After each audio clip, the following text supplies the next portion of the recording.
Student, ये हमारा हिंदी व्याकरण का दूसरा चैप्टर है। चैप्टर का नाम है वर्ण, वर्णमाला और लिपि। अब यहाँ पर सबसे पहले जो हमारा आता है वो है वर्ण। हम जब बोलते हैं तो हमारे मुंह से कुछ ध्वनियाँ निकलती हैं, ठीक है। जब हम कुछ बोलते हैं तो कुछ साउंड्स निकलते हैं, ध्वनियाँ निकलती हैं। इन ध्वनियों को हम क्या इन जो ध्वनियाँ होती हैं इनको हम क्या करते हैं, सुनकर एक दूसरे की बात को समझते हैं। तो इन ध्वनियों को हम कहते हैं वर्ण, ठीक है। यानी कि अगर हम कहें कि जो हम बोलते हैं यानी जो हमारी भाषा है उसका सबसे छोटा रूप, सबसे छोटी इकाई क्या है, तो आप कहेंगे वो क्या है, वर्ण है, ठीक है। यानी वर्ण जो है वो भाषा की सबसे छोटी इकाई है, ठीक है। फिर वर्ण को एक विशेष उसमें क्रम में लिखा जाता है, ठीक है। ऐसा नहीं है कि ऊपर नीचे कहीं भी आप वर्ण को लिख दीजिए, उसका एक प्रोसीजर होता है, एक विशेष क्रम होता है जिसको हम वर्णमाला कहते हैं। अब वर्ण जो होते हैं वो हमारे दो प्रकार के होते हैं। एक होता है स्वर जो कि 11 होते हैं और एक होता है व्यंजन जो कि 33 होते हैं। यानी कि वर्ण जो होते हैं इनको दो भागों में बांटा जाता है, स्वर और व्यंजन। स्वर होते हैं हमारे, जैसा कि आप अपने इसमें बुक में देख रहे हैं, पिक्चर में आप देख रहे हैं, स्वर है हमारा आ, ई, उ, री, ए, ऐ, ओ, औ। इतना हमारा क्या है, स्वर है, ठीक है। स्वर को बोलने में हमें किसी की भी सहायता की ज़रूरत नहीं पड़ती, स्वर जो होते हैं वो स्वतंत्र होते हैं। लेकिन व्यंजन बोलते टाइम हमें स्वरों की सहायता लेनी पड़ती है, स्वर की हेल्प लेनी पड़ती है, ठीक है। जैसे कि जब हम का बोलेंगे तो इसमें आ भी छुपा हुआ होता है, ठीक है। तो व्यंजन में जो होता है बोलने में हमें स्वर की सहायता चाहिए होती है, जैसे का, ख, ग, घ, अंगा, च, छ, ज, झ, इया। आप पिक्चर में इसको देखते रहिएगा, ट, ठ, ड, ढ, अण, त, थ, द, ध, न, प, फ, ब, भ, म, या, र, ल, व, श, स, ह, ठीक है। इतने हमारे ये क्या हो गए, ये हमारा व्यंजन हो गया।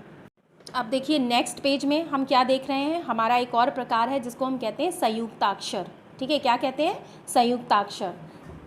जैसे कि देखिए इसमें संयुक्ताक्षर दो व्यंजनों के मेल से बनते हैं। संयुक्त अक्षर जो होते हैं वो कैसे बनते हैं, दो व्यंजनों के मेल से बनते हैं। जैसे कि हमारा पहला हो गया छ, जब छा से हम क्षत्रिय लिखते हैं तो छा जो है ये देखने में तो छा है लेकिन इसके अंदर दो वर्ण छुपे, दो जो है वो व्यंजन छुपे हुए हैं। जैसे का के नीचे हलंत, जो ये हल के आकार का जो संरचना नीचे लगी हुई इसको हम हलंत कहते हैं।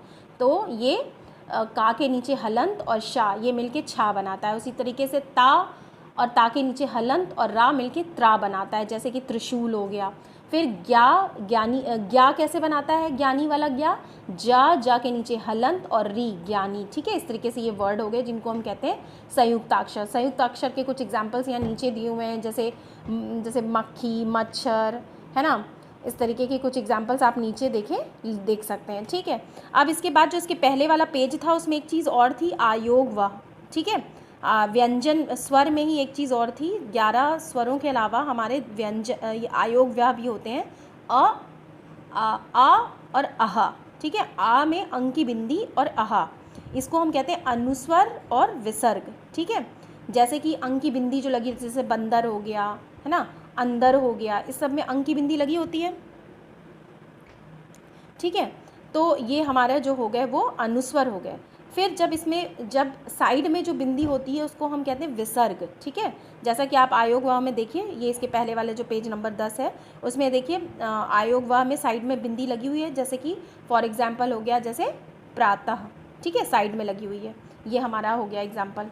हाँ, अब इसके बाद इसमें और भी कुछ चीज़ें हैं जो मैं आगे कभी भी आपको समझाऊंगी, जैसे कि चंद्र बिंदु का प्रयोग होता है ना, अर्धचंद्राकार जो है उनका प्रयोग होता है, लेकिन अभी हम इतना ही जानने की पहले प्रयास करते हैं।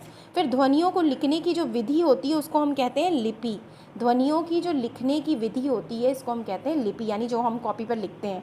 हिंदी भाषा की लिपि क्या है, देवनागरी लिपि है, ठीक है। हिंदी भाषा जो है हमारी राष्ट्रभाषा है, इसकी लिपि क्या है, हमारी देवनागरी लिपि है, ठीक। चलिए, इसके साथ ये चैप्टर ख़त्म हो गया। बस इसमें यही कुछ इंपॉर्टेंट चीज़ें हैं कि वर्ण किसे कहते हैं, भाषा की सबसे छोटी इकाई क्या है, वर्ण है। फिर हिंदी भाषा की कौन सी लिपि है, देवनागरी लिपि है। स्वर कितने होते हैं, व्यंजन कितने होते हैं, ये सारी चीज़ें आपको इसमें पता होनी चाहिए। नेक्स्ट में मैं आपको इसके एक्सरसाइज जो है वो बताऊँगी, समझाऊँगी और सेंड करूँगी।